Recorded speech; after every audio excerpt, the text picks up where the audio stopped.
ನಮಸ್ಕಾರ ವೀಕ್ಷಕರೇ, ಕಲ್ಪತರು ನ್ಯೂಸ್ಗೆ ಎಲ್ಲರಿಗೂ ಆತ್ಮೀಯವಾದ ಸ್ವಾಗತ.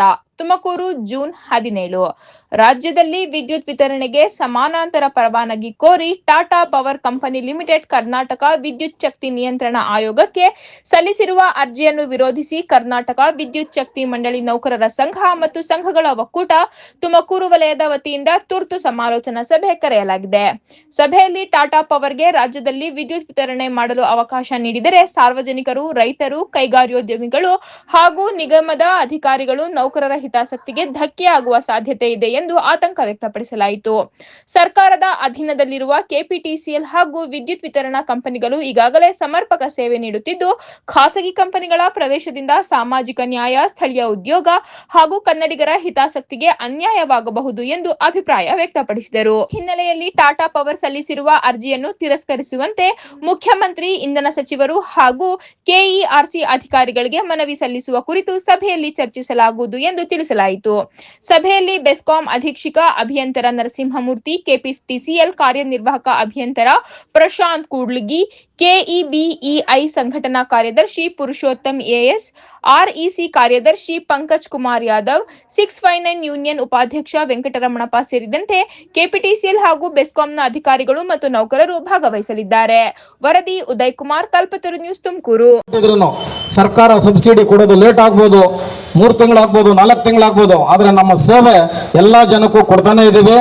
ಸೊ ನಾವು ಪ್ರಾಫಿಟ್ ಕಂಪ್ನಿಗಳು ಪ್ರಾಫಿಟ್ ಮಾಡೋರು ಇದಿಲ್ಲ, ನೋ ಪ್ರಾಫಿಟ್ ನೋ ಲಾಸ್ ನಿಟ್ಟಿನಲ್ಲಿ ಈಗ ನಮ್ಮ ಕಂಪನಿ ಕೆಲಸ ನಿರ್ವಹಿಸ್ತದೆ. ಗ್ರಾಹಕರ ಸೇವೆಗಂತೂ ಎಂದೂ ಕುಂದು ಕೊರತೆ ಮಾಡಲಿಲ್ಲ. ಸಬ್ಸಿಡಿ ಲೇಟಾಗಿ ಕೊಡ್ಬೋದು, ಎಷ್ಟೋ ಕೋಟಿಗಳು ಬಾಕಿ ಇರ್ಬೋದು, ವಾಟರ್ ಸಪ್ಲೈ ಇರ್ಬೋದು, ಎಲ್ಲ ಬೀದಿ ದೀಪಗಳದ್ದು ಇರ್ಬೋದು, ಎಲ್ಲನೂ ಪೆಂಡಿಂಗ್ ಇದ್ರೂ ಕೊಡ್ತೀವಿ. ಆದರೆ ಅವರು ಬಂದರೆ ಆ ರೀತಿ ಆಗೋದಿಲ್ಲ.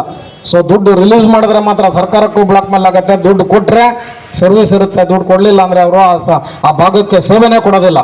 ಈಗ ರೈತರು ಪಂಪ್ ಸೆಟ್ಗಳಿಗಿರ್ಬೋದು, ಅಲ್ಲಿ ನಾಳೆ ರೂರಲ್ಲೂ ತೊಗೋಬೋದು ಅವರು. ಈಗಾಗಲೇ ನಮ್ಮ ತುಮಕೂರು ಜಿಲ್ಲೆನಲ್ಲಿ ತುಮಕೂರು ನಗರ ಮತ್ತು ಶಿರಾಗೆ ಟಾಟಾದವರು ಅಪ್ಲೈ ಮಾಡಿದ್ದಾರೆ. ಈಗ ನಿನ್ನೆ ಬಂದಿರೋ ಮಾಹಿತಿ ಪ್ರಕಾರ ಉಳಿದ ಎಲ್ಲ ಕಡೆನೂ ರಿಲಯನ್ಸ್ ಕಾಂಪೀಟ್ ಮಾಡ್ತಾರೆ ಅಂತ ನೆನ್ನೆ ಏನೋ ಅಪ್ಲಿಕೇಶನ್ KRC ಮುಂದೆ ಹೋಗಿದೆ ಅಂತ ತಿಳಿತಾರೆ. ಹಂತವಾಗಿ ತೊಗೋಬೋದು. ಸರ್ಕಾರಕ್ಕೆ ಅವರು ಚಾಲೆಂಜ್ ಇಡ್ತಾರೆ, ಸಬ್ಸಿಡಿ ನೀವು ಕೊಟ್ಟರೆ ನಾವು ಯಾವುದೂ ಮೇಂಟೈನ್ ಮಾಡ್ತೀವಿ ಅಂತ. ಸಬ್ಸಿಡಿ ಕೊಡಲಿಲ್ಲ ಅಂದರೆ ಆ ಭಾಗಕ್ಕೆ ಸೇವೆನೇ ಕಟ್ ಮಾಡಿಬಿಡ್ತಾರೆ. ರೈತರಿಗೆ ಫಸ್ಟು ಸಬ್ಸಿಡಿ ಬರಲಿಲ್ಲ ಅಂದರೆ ಅಲ್ಲಿ ರೈತರಿಗೆ ಸೇವೆನೇ ಕೊಡಲ್ಲ ಅವರು.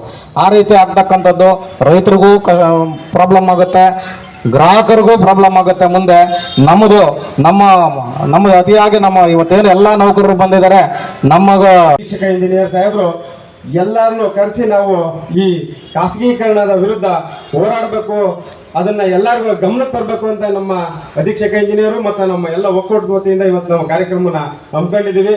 ಇದು ಭಾರತ ಸರ್ಕಾರದ ಹಿಂದಿಂದಲೂ ಸಹ ಬಾಬಾ ಸಾಹೇಬ್ ಅಂಬೇಡ್ಕರ್ ಅವರು ಯಾವುದೇ ವಿಧವಾದಂತಹ ಖಾಸಗೀಕರಣ ಮಾಡಬಾರ್ದು, ಯಾವ್ಯಾವ ಇಲಾಖೆ ಮಾಡಬೇಕು, ಯಾವ್ದು ಮಾಡಬಾರ್ದು, ಮತ್ತೆ ರೈತರಿಗಿರ್ಬೋದು, ಸಾರ್ವಜನಿಕರು ಇರ್ಬೋದು, ಯಾವ್ದು ತೊಂದರೆ ಆಗದ ರೀತಿ ನಡ್ಕೊಳ್ಬೇಕು ಅಂತ ಈ ಸಂದರ್ಭದಲ್ಲಿ ಅವರು ಹೇಳಿದ್ರು.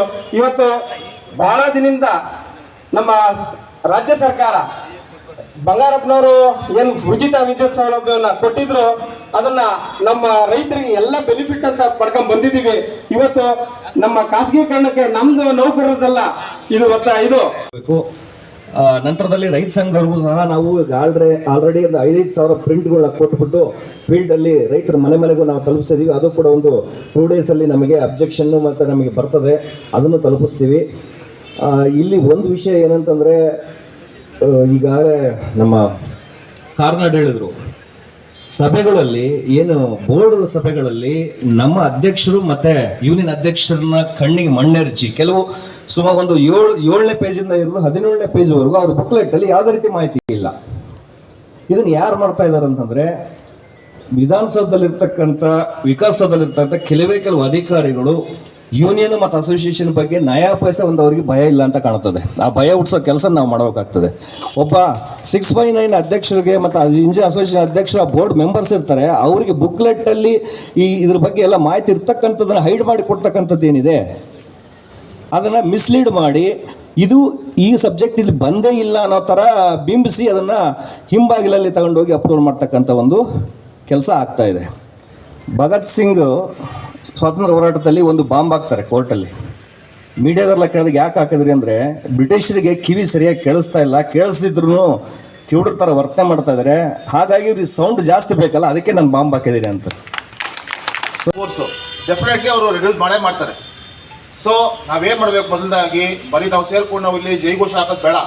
ಮೊದಲನೇದಾಗಿ ಏನು ಮಾಡಬೇಕು, ಇಲ್ಲಿ ಸೇರೋ ಉದ್ದೇಶ ಏನು, ನಮ್ಮದು ಅಪ್ಲಿಕೇಶನ್ ಫೈಲ್ ಮಾಡಬೇಕು. ಇದರ ಬಂದರೆ ಎಲ್ಲರೂ ಪ್ರತಿಯೊಬ್ಬರು ಯಾರು ಮಿಸ್ ಮಾಡ್ದೇನೆ ಅಲ್ಲೆಲ್ಲ ಫಾರಮ್ಸ್ ಇದ್ದಾವೆ ತಗೊಂಡು ದಯವಿಟ್ಟು ಮೊದಲನೇ ಕೆಲಸ ಅಬ್ಜೆಕ್ಷನ್. ಮುಂದೆ ಏನು ರೂಪರೇಷೆಗಳು ಮಾಡಬೇಕು ಅನ್ನೋದನ್ನ ನಮ್ಮ ಸಂಘ ಸಂಸ್ಥೆಗಳು ಡಿಸೈಡ್ ಮಾಡ್ತಾರೆ.